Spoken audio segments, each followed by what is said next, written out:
So that was the solo. Playing my Les Paul, my little IVT. I've got my overdrive, my wah pedal and my router vibe on. The key would be theoretically in D sharp because I'm tuned half a step down, but in standard it would be in E position.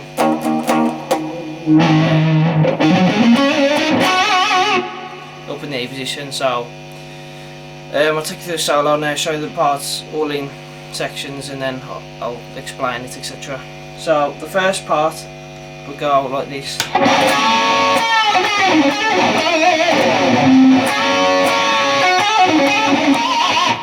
That kind of thing.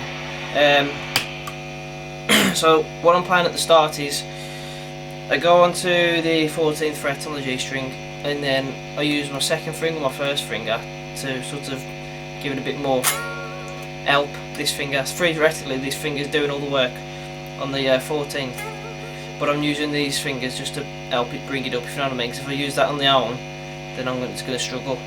So use that, and then your little finger, you put that on the 15th fret on the B string, then you bring it up like that. And then what you do is you bring it back down, and you go to the 12th fret on the G string, and then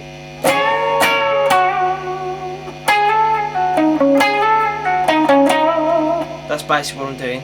So I'll bring it down, go to the 12th fret, and then I go to the 14th, and then I'll go up one fret to the 15th fret, bring it back down, pull it off to the 12th, and then I'll go to the 14th on the D and the 12th on the D. That's what I'm doing.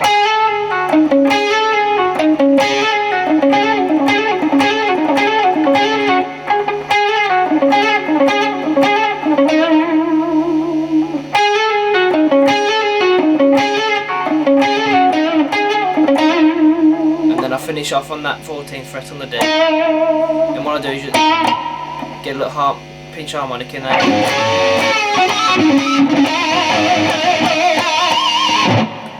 So I'll just practice that, and then sometimes you'll hit it, you know what I mean? And then smash that out. So the next part after that is sort of like a Randy Rhoads lick. I go to basic switches.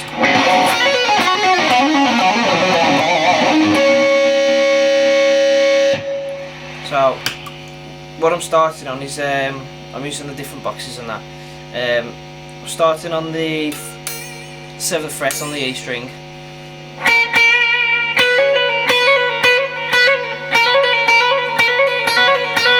And then I'm hammering on the 8th fret and the 10th fret.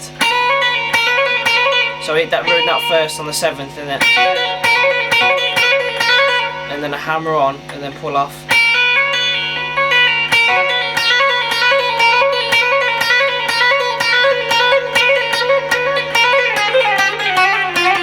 That kind of thing, and just that kind of thing. So I'm going on to the 7th fret. So I've got once on each one. So I don't go like this. I'll just go straight to that next fret. So I go straight to the 7th on the B and do the same position again, the 8th and the 10th. And then what I'll do is I go to the G now, and I go to the 5th, the 7th and the 9th.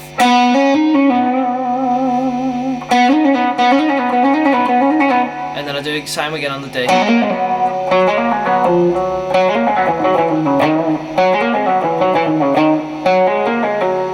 And then what I do is I go to the A string on the 8th fret, go back to the D again on the 5th, back to that the 8th fret on the A, and then you sort of pull off then to the 7th, to the 5th, and then hit that last note, that E on the last note then,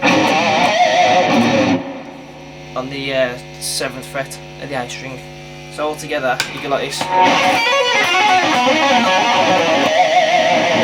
And then I do this.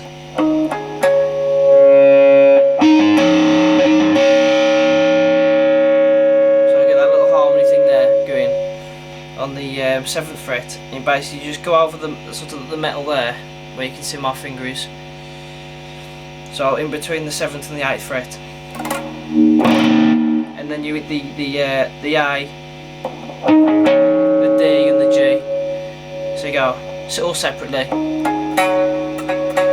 You don't push down the strings. You just rest your hand over the top of them, and then you can take it away then. So, all together you got this.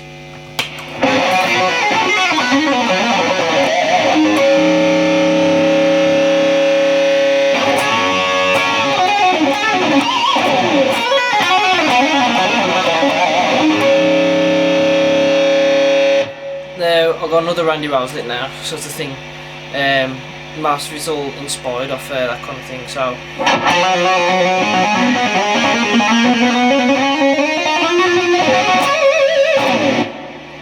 So basically what I'm doing there is I go to the D string and I start on the 4th fret and I go to the 5th fret and I hammer it on.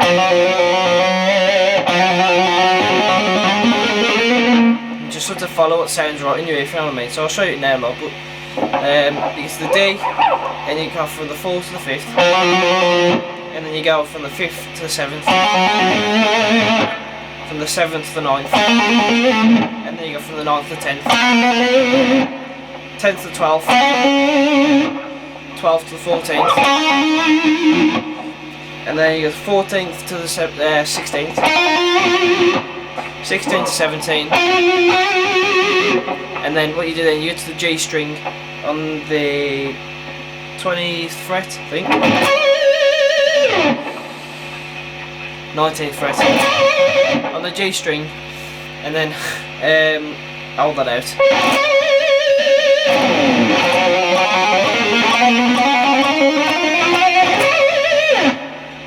Yeah, so that would be the same as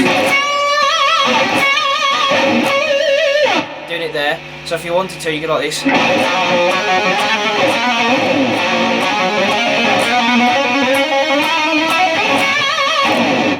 or something like that. So you could go onto the G. So I go.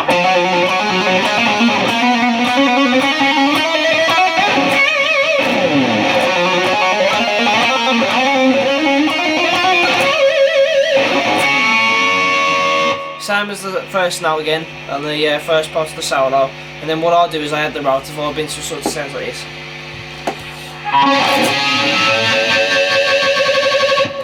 So I add that relative vibe in there,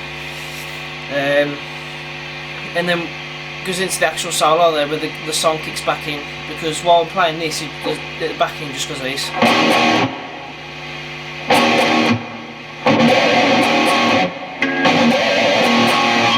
So that's how it goes on the E, and then so to go into the solo, that's what I do. So, and then you go into the solo, so it's like 3rd, 2nd, and then the E chord, and then so that's the whole of the first part of the solo. So the sort of like part 1 of the solo, and then it kicks into the track then. So the second part of the solo, I'll do this.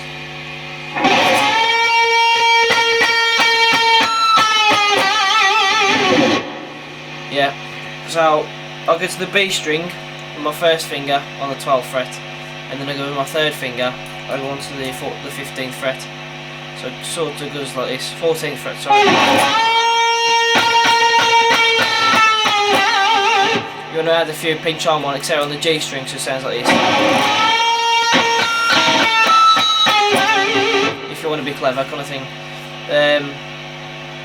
So you bring that up again. So we use your 2nd finger to hold your 3rd finger, hold the type of thing, and then bring it up.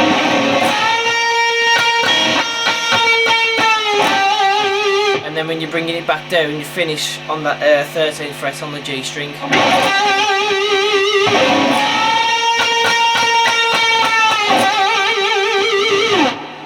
So there's that first part, the second part of the solo, and then I'll put my wah on, and then I'll do something like this.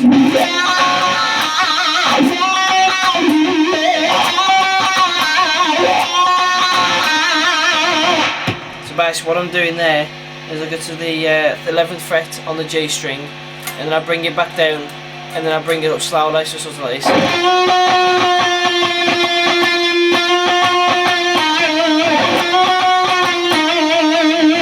And then I end on that 9th fret on the G string, so like this.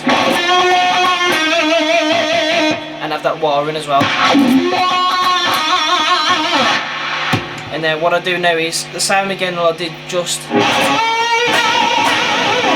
I start that on the 5th fret, yeah, so down here, and then I go.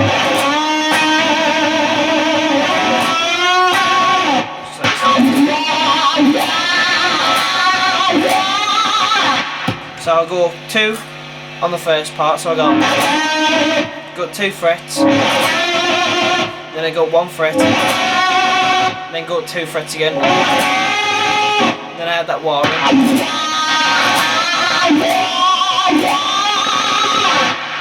That's how it goes.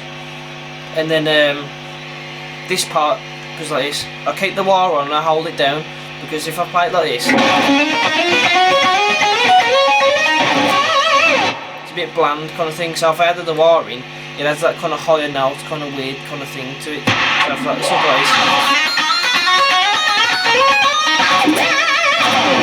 so it's like, then on that last note there, I can give it some welly kind of thing. So basically what I'm doing there is I start on the B string on the 3rd fret, and then I bring it up 2 frets to the 5th fret, and then I get my little finger, or you can use your 3rd finger, and then I go to the 7th fret on the E string, and then I bring it up 2 frets again to the 7th fret, and then I hit that 8th fret on the E string,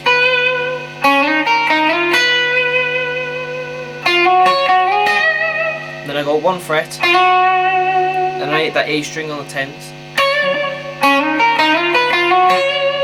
and then I got 2 strings again, 2 frets, and then I hit that E string on the 12th fret, so it goes sort of like this all together.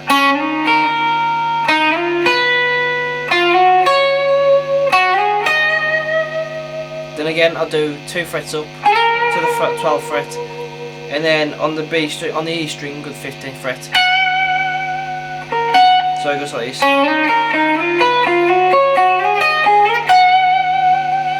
Now what I do there is I go to the 15th fret on the B string, and then I hit the 17th fret on the E string, and then I bring it up another 2 frets, and then I hit the 19th on the E string. So it goes all together like this.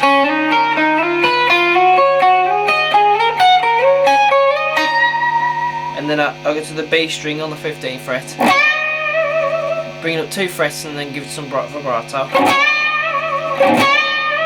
So what I do there is, see my first finger, I'll go like, I'll put it, see how I'm hitting that string, but all the others are muted out. I learnt that off one of Zach Wild's video, and then I sort of learned that when I first started playing. But what I was doing is I muted it with this hand, my picking hand. But if you put that as well as that, you're going to get nothing other than that string.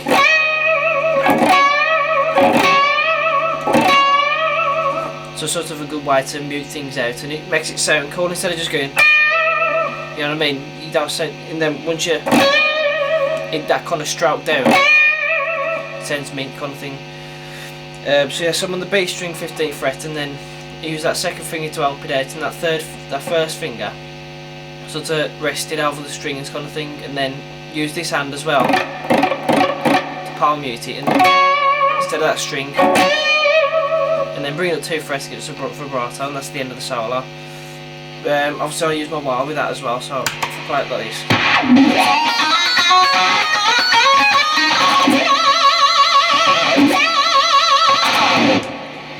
That's how you do it there. So that's the solo. Everything sort of, you know, plays in all the different boxes kind of thing. Then that.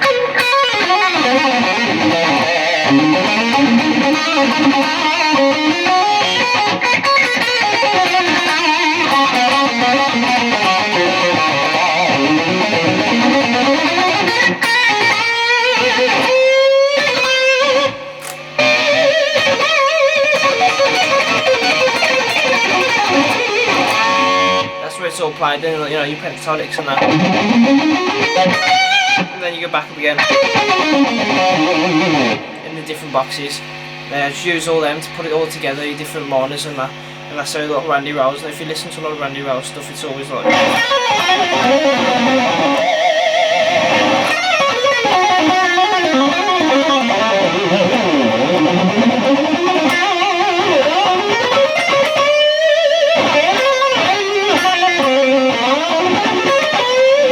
That kind of stuff and that. So like, you know, when you got Mr. Crowley solos and loads of that, you know.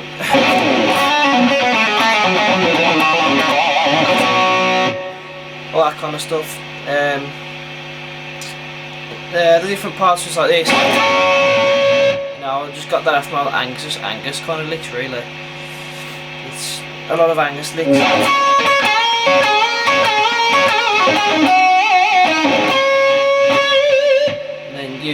Just use whatever you need to do really. What I usually do is just listen to songs, steal stuff out of songs and then completely change it into my own kind of way of playing it. So most of the things I play is all Angus licks, as well as, you know, obviously you know I'm playing all the exact wild Randy Rhoads, that kind of thing, and then I just mix it together. So when I'm playing like the last kind of lick of the week,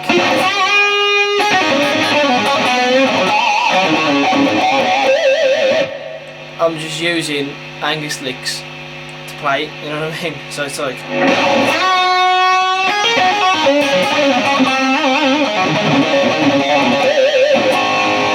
play it fast, put a bit of overdrive on there, and you got your own kind of style. That's what I use. So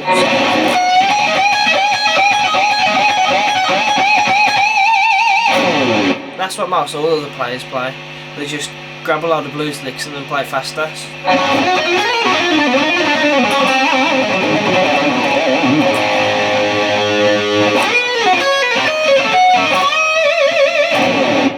Loads of blues licks and play faster. So that's what they do. That's what I've done in most of my other songs as well. And just, you know, what I'm inspired by, that's what I play. So hopefully that's helped you. If you wanna, you can put a video of when you're playing the solo. That would be pretty cool. And obviously I'll comment and then I'll share it about and stuff like that. I'll put you on my Facebook. So I'd love for people to start putting videos playing that track or playing some of my own tracks and stuff like that. That'd be really cool. So hopefully that helps you put a bit of inspiration into your playing. If you want to send me original something that you've played and you play a solo, then just send it me and I'll have a look. So it's all cool. Alright then, I'll catch you later. Thanks for looking. Cheers.